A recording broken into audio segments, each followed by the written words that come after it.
Hello guys, അപ്പോൾ തുടങ്ങാം. ലോക ചാപ്റ്റർ 1 ചന്ദ്ര. ഡൊമിനിക് അരുൺ സംവിധാനം ചെയ്ത് വേഫറർ ഫിലിംസിന്റെ ബാനറിൽ ദുൽഖർ സൽമാൻ പ്രൊഡ്യൂസ് ചെയ്ത 2025 ഇന്ത്യൻ മലയാളം ഭാഷ സൂപ്പർ ഹീറോ ചിത്രം. സിനിമയിലെ പ്രധാന വേഷത്തിലെത്തുന്നത് കല്യാണി പ്രിയദർശൻ, നസ്ലൻ, സാൻഡി, അരുൺ കുര്യൻ, വിജയരാഘവൻ, ചന്തു സലീം കുമാർ, നിശാന്ത്, അങ്ങനെ ഒട്ടേറെ പേരുണ്ട്. ആൻഡ് സിനിമയിൽ എനിക്ക് ഏറ്റവും ഇഷ്ടപ്പെട്ടതെന്ന് പറയുന്നത് ഈ സിനിമയുടെ പ്ലോട്ടാണ്. ഒരു വെറൈറ്റി കോൺസെപ്റ്റാണ്, അത് ഞാൻ പറഞ്ഞുതരാം. ആൻഡ് ഈ സിനിമയുടെ സിനിമാറ്റോഗ്രഫി നിമിഷ് രവി പുള്ളി തന്നെയാണ്. ലൂക്ക, കിങ് ഓഫ് കൊത്ത, കുറുപ്പ്, ബസൂക്ക ഈ സിനിമകളിലൊക്കെ സിനിമാറ്റോഗ്രഫി ചെയ്ത്. ഈ സിനിമയുടെ എഡിറ്റഡ് ബൈ ചമൻ ചാക്കോ ടോവിനോ തോമസിന്റെ കളാ സിനിമയൊക്കെ എഡിറ്റ് ചെയ്തിട്ടുള്ളത്. പിന്നെ നിങ്ങൾക്കറിയാം, ഈ സിനിമയിൽ ഞാൻ പ്രതീക്ഷിച്ചു പോയതിനേക്കാളും എനിക്ക് വളരെ സാറ്റിസ്ഫാക്ഷൻ തന്ന ഒരു സിനിമയാണ് റീസെന്റ് ലോക ചാപ്റ്റർ 1 ചന്ദ്ര. പ്രത്യേകിച്ച് കല്യാണി പ്രിയദർശന്റെ പെർഫോമൻസ്. പുള്ളിക്കാരി നന്നായിട്ട് പണിയെടുത്തിട്ടുണ്ട്. അതിപ്പം എക്സ്പ്രഷൻസിലായാലും ഡയലോഗിലായാലും, ഒരുപാട് ഡയലോഗ്സ് ഒന്നും ഇല്ല, ഡയലോഗിലായാലും ലുക്കിലായാലും ഭയങ്കര ഒരു ഇമ്പാക്റ്റ്, ഒരു ഇമ്പ്രൂവ്മെന്റ് സിനിമയിലുടനീളം തന്നെ നിങ്ങൾക്ക് കാണാൻ പറ്റും. അതായത് എനിക്കൊരു ഇഷ്ടപ്പെട്ട സീനുണ്ട്. ഇതിലിപ്പോൾ നസ്ലിന് കല്യാണി പ്രിയദർശനെ തൻ്റെ റൂമിലേക്ക്, അതായത് അവരൊരു പാർട്ടി ഉണ്ട്, അവരെ ജോയിൻ ചെയ്യാൻ വേണ്ടിയിട്ട് വിളിക്കുന്ന ഒരു സീനുണ്ട്. അതിൽ എല്ലാവരും നിൽക്കുമ്പോൾ കല്യാണി വരുന്ന ഒരു എൻട്രി ഉണ്ട്, ഒരു പഴയ പാട്ടിട്ട് കിളിയേ. അത് തിയേറ്ററിലൊരു വൈബായിരുന്നു. അങ്ങനെ കാണുമ്പോൾ മനസ്സിലാവും ഒരു നല്ലൊരു സീനായിരുന്നു അത്. അങ്ങനെ സിനിമയിൽ വരുമ്പം ഇൻ്റർവെല്ലിന് മുമ്പ്, പ്രീ ഇൻ്റർവെല്ലിൽ, അതായത് ഇവരുടെ കല്യാണി ആരാണ് എന്താണ് എന്നുള്ള ഒരു സ്റ്റോറി മെൻഷനിങ് ഉണ്ടാവും. അപ്പോൾ പാസ്റ്റും പ്രസൻറ്റും വെച്ചിട്ട് ഒരു സ്റ്റോറി ബ്ലെൻഡ് ചെയ്ത് പോകുന്ന ഒരു നറേഷനുണ്ട്. ആ നറേഷനിൽ കിട്ടിയ ഗൂസ് ബംസ് മതി നിങ്ങൾ കൊടുത്ത കാശ് വർത്താവാൻ. അതായത് ആ പാസ്റ്റിൽ ഒരു കൊച്ചുകുട്ടി ആക്ട് ചെയ്യുന്നുണ്ട്.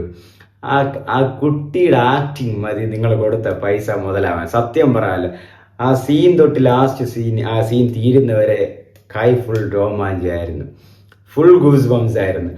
എന്നാ പെർഫോമൻസ് ആ കുട്ടി കാണിച്ചു വെച്ചത്, അച്ചാതി. ഇത്രയും, അതായത് നിങ്ങൾ കാണുമ്പോൾ തന്നെ മനസ്സിലാവും, ഇത്രയും ഒരു കൊച്ചുകുട്ടിയും ഇത്രയും ഇമ്പാക്റ്റ് ഉള്ള റോള്, അല്ലെങ്കിൽ ഇത്രയും ബ്രൂട്ടൽ ആയിട്ടുള്ള ആക്ഷനൊക്കെ കൊടുത്ത് വൻ സാധനം. അതിൽ ആക്ഷൻ കൊറിയോഗ്രഫി ചെയ്തിട്ടുള്ളതും പുള്ളിക്കാരൻ ഇവിടെ ഉള്ള ആളല്ലെന്ന് എനിക്ക് തോന്നുന്നു, ചൈനീസോ കൊറിയൻ അങ്ങനത്തെ സെറ്റപ്പിലുള്ള ഒരു സ്റ്റെൻഡാണ്, ആക്ഷൻ അങ്ങനെ ചെയ്തിട്ടുള്ളത്. സെറ്റ് സാധനം അത് നിങ്ങൾ കാണണം. പ്രീ ഇൻട്രോലിൽ ഞാൻ ഇപ്പോൾ പറഞ്ഞില്ല, ആ സ്റ്റോറി ബ്ലെൻഡ് ചെയ്ത് കാണിക്കുന്ന ഒരു സാധനമുണ്ട്. എൻ്റെ പൊന്നളിയ മച്ചാൻ, അത് വർത്താണ് മച്ചാനെ.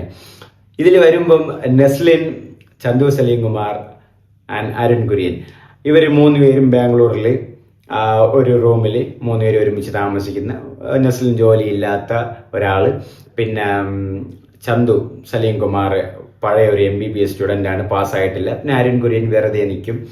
അങ്ങനെ ഈ 3 പേരുമായിട്ടുള്ള കുറച്ച് കോമഡിയും കാര്യങ്ങളൊക്കെ നല്ല രീതിയിൽ വർക്കൗട്ടായിട്ടുണ്ട്. ആ ഒരു നല്ല ഒരു ഫണ്ണായിട്ട്. ചന്തു സലീം കുമാറൊക്കെ കറക്റ്റ് സലീം കുമാർ പക്കാ സാധനം. ആൻഡ് അരുൺ കുര്യൻ ഇടയിൽ 2 ഡബിൾ മീനിങ് കോമഡിയൊക്കെ ഉണ്ട്, നന്നായിട്ടൊക്കെ ചെയ്തിട്ടുണ്ട്. പിന്നെ നസ്ലിന് സത്യം പറയാലോ, നസ്ലിൻ്റെ ഹ്യൂമർ എന്ന് വെച്ചാൽ ഒരു രക്ഷയില്ലാത്ത ഹ്യൂമർ നസ്ലിൻ. അതും ആ സീരിയസ് റോളിലും നസ്ലിൻ കാണിക്കുന്ന ഹ്യൂമറൊക്കെ എന്ന് പറയുന്നത്, ചെറുകനെ എപ്പോഴും ഇപ്പം ഫേസ്ബുക്കിലും കാര്യങ്ങളൊക്കെ ട്രോളൊക്കെ ഒരുപാട് വരാറുണ്ട്. അതൊന്നും കാര്യമാക്കണ്ട, ചെറുക്കൻ കയറി കത്തും, അമ്മാരിയാണ്. എനിക്കൊന്നും ഈ സിനിമയിൽ ഒരു പാസ്റ്റ് പോർഷനിൽ നസ്ലിൻ വരുന്നതായിട്ട് ഒരു സൂചന ഉണ്ട്. അതായത് ഈ സിനിമയിൽ തന്നെ കാണിക്കുന്നുണ്ട് ഒരു ഫോട്ടോ വെച്ച്. അപ്പം നസ്ലിനും അടുത്തും ചാൻസ് ഒക്കെ ഒരുപാടാണ്. ആൻഡ് ഈ സിനിമയിൽ ബാക്കിയുള്ളതിൽ സാൻഡി ആരെന്ന് വെച്ചാൽ നിങ്ങൾക്ക് അറിയാം, Tamil dance choreographer. Chocolate coffee ലിയോലി വരൂലേ, അവനെയും എടുത്ത് വെച്ചിട്ടുണ്ട് ഒരു പോലീസായിട്ട് അവൻ ചെയ്തു വെച്ചിരിക്കുന്നത്. എന്നിട്ട് അവനെയും അതിൽ ചേർത്ത്, അതാണ് നിങ്ങൾ സിനിമ കാണുമ്പോൾ മനസ്സിലാവും. നിങ്ങൾ ആ സിനിമയിൽ ആ ഒരു പറയുന്ന ഒരു ഡയലോഗ് ഉള്ള പോലെ, മാടൻ, പിന്നെ ചെകുത്താൻ, യക്ഷി, ഒടിയൻ, ഇങ്ങനെയൊക്കെ കുറേ ആൾക്കാരൊക്കെ ഉണ്ടാവും. അവരൊക്കെ നമ്മളുടെ കൂടെ തന്നെ ഉണ്ടാവും. നിങ്ങൾക്കത് തോന്നാത്തതായിരിക്കും. ചിലപ്പോൾ നിങ്ങൾ കാണുന്ന ഒരാൾ അവരായിരിക്കും. നമ്മളത് കൺവിൻസ് ചെയ്യുന്ന ആ ഒരു സ്റ്റോറി ഡീറ്റെയിലിംഗ്. പിന്നെ സിനിമയിൽ വരുമ്പോൾ ഞാൻ പറഞ്ഞ പ്രീ ക്ലൈമാക്സിന് മുമ്പ് ഒരു ഫൈറ്റ് ഉണ്ട്. അതായത് കല്യാണിയുടെ ഒരു ഫൈറ്റ്, കിട്ടില്ലൻ ഫൈറ്റാണത്. സിനിമ മുഴുവൻ സത്യം പറഞ്ഞാൽ എനിക്ക് പറയണമെങ്കിൽ ഞാൻ വാതോരാതെ പറഞ്ഞുകൊണ്ടിരിക്കാനേ തോന്നും. കാരണം അതെല്ലാം പക്ക സ്പോയിലറായിപ്പോൾ. സിനിമയിൽ ക്യാമിയോസ് ആയിട്ടും എല്ലാം നിങ്ങൾക്ക് സർപ്രൈസിങ് മൊമെന്റ്സ് ഒക്കെ ഒരുപാടാണ്. ചെകുത്താനായിട്ട് ഒരാൾ വരുന്നുണ്ട്. നിങ്ങൾക്ക് അറിയാവുന്ന ഒരു ഇഷ്ടമുള്ള ഒരാൾ ചെകുത്താൻ എന്നുള്ളൊരു ലേബിൽ ആ സിനിമയിൽ വരുന്നുണ്ട്. അതായത് ഇപ്പോൾ യക്ഷിയായിട്ട് കല്യാണി വരുന്ന പോലെ ചെകുത്താനായിട്ട് ഒരാൾ വരുന്നുണ്ട്. വളരെ കോമഡി ആയിട്ടും വളരെ ഹ്യൂമറായിട്ട് സൂപ്പറായിട്ട് എടുത്തിട്ടുണ്ട് ആള്. എല്ലാം നന്നായിട്ട് ചെയ്തിട്ടുണ്ട്. നിങ്ങൾക്കത് എന്നിട്ട് ക്ലൈമാക്സ് നിങ്ങൾ എണീറ്റൊന്നും പോകരുത്. പോസ്റ്റ് ആൻഡ് ക്രെഡിറ്റ് സീൻ എന്ന് പറഞ്ഞൊരു സീനുണ്ടാവും.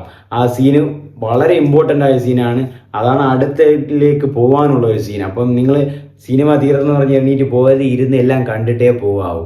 ആൻഡ് സിനിമയിൽ ഞാൻ പറഞ്ഞില്ലേ, ഈ ക്ലൈമാക്സിൽ ആ സ്റ്റോറി, അതായത് പഴയ കാലത്ത് എന്താ പറയുക, അമ്പലങ്ങളിലേക്ക് കയറാൻ സമ്മതിക്കാത്ത, അതായത് രാജാവ് വിലക്ക് കൊടുത്ത വനത്തിലൊക്കെ താമസിക്കുന്ന ഒരു വർഗം, ഒരു ട്രൈബ്, ആ ട്രൈബിൽ നിന്നൊരു കുട്ടി എന്താ പറയുക ഇതുപോലെ അമ്പലത്തിലേക്ക് എങ്ങനെയും കയറണമെന്ന് ആഗ്രഹത്തോടെ ഇവരൊന്നും ഇല്ലാത്ത സമയം പോയി കയറുന്നു. അവിടെ നിന്ന് ഇവരിങ്ങനെ നിൽക്കുമ്പോഴേക്കും ഒരു ചെറിയൊരു മോതിരം ഇതുപോലത്തെ ഒരു സാധനം കിട്ടുന്നു. അതും എടുത്തുകൊണ്ട് ആ ഒരു പൂജാരി വരുമ്പോൾ പെട്ടെന്ന് ഇവരെ കാണാതിരിക്കാൻ വേണ്ടി ഇവരെ എടുത്തിട്ട് ഓടും. അറിയാതെ എടുത്തിട്ട് ഓടുന്നതാണ്. ഇത് എടുത്തിട്ട് പോയെന്ന് പറഞ്ഞിട്ട് രാജാവ് ഈ ട്രൈബൽസിനെ എല്ലാവരെയും കൊല്ലുന്നു. പിന്നെ അതിനുശേഷം ഈ കൊച്ചുകൂടി ഇതറിഞ്ഞ് ഒരു ഗുഹയിലേക്ക് പോയി ഒളിച്ച് അങ്ങനെയൊക്കെ ഇരിക്കുമ്പോൾ അവിടെ ഒരു സീൻ ക്രിയേറ്റ് ആവുന്നു. അപ്പോഴാണ് ഈ കൊച്ചിന് ഇങ്ങനെ ഒരു ശക്തി കിട്ടുന്നതെന്ന് മനസ്സിലാവുന്നത്. അതിനുശേഷമാണ് ഞാൻ പറഞ്ഞത് ആ പ്രീ ഇന്റർവെല്ലിലെ ഒരു ഫൈറ്റ്, അത് എന്നിട്ട് പാസ്റ്റും പ്രസന്റുമായിട്ട് ബ്ലെൻഡ് ചെയ്യുന്ന ഒരു സാധനം.